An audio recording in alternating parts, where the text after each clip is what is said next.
How to remove debit or credit card on Temu.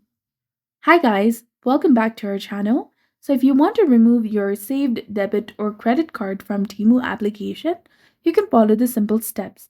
First of all, open your Temu application on your device and then log into your account. After that, go to your payment methods.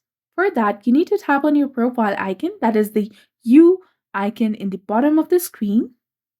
Now tap on your gear icon in the top right to access your settings. From here, tap on your payment methods. And here in this section, you can add a credit or debit card, or you can also remove any card.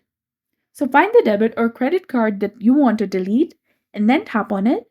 Look for the remove or delete option and confirm your action when prompted. Your card will be deleted from Temu. So if you're unable to remove your card, you can try adding another payment method or contact the Temu customer support. So this was all about it. If you found this guide helpful, please like, share, and subscribe. Thanks for watching. See you in the next one.